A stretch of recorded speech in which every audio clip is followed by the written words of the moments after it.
Hello, hello, it's me, Mama Rox.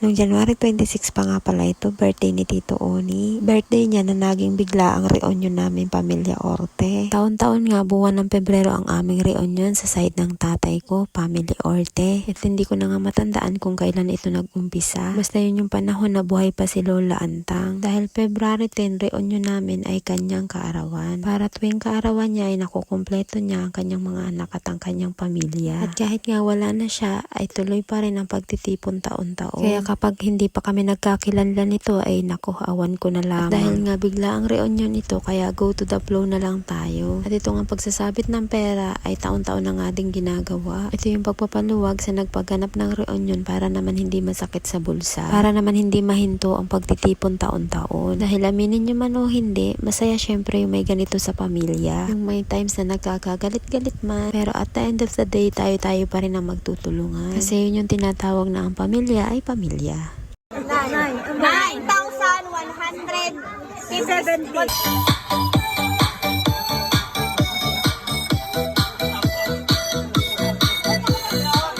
Siyempre sa mga ganitong pagtitipon-tipon ay hindi nga mawawala ang inuman at sayawan. Kaya naman siyempre kapag ikaw ay may tama na, edi siyempre ang lakas ng loob mong sumayaw kahit napatumba-tumba ka na. Pero okay lang yan kasi magkakamag-anak naman kami. Kaya sige lang, ituloy ang sayawan. Oops.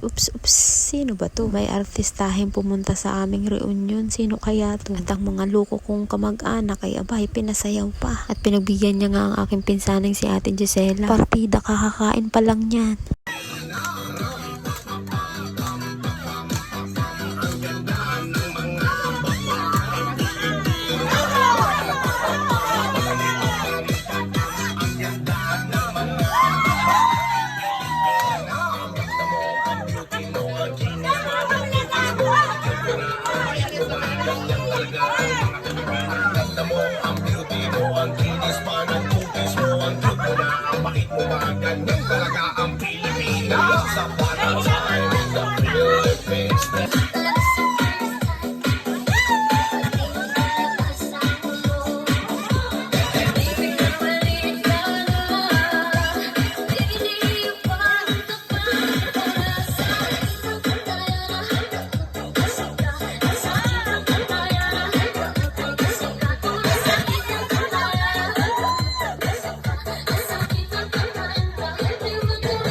Siyempre, bago nga umuwi ang aming cool na bisita, ay hiningan namin siya ng kunting-kunting mensahe lamang. Magandang birthday sa lahat. Happy birthday po sa inyo.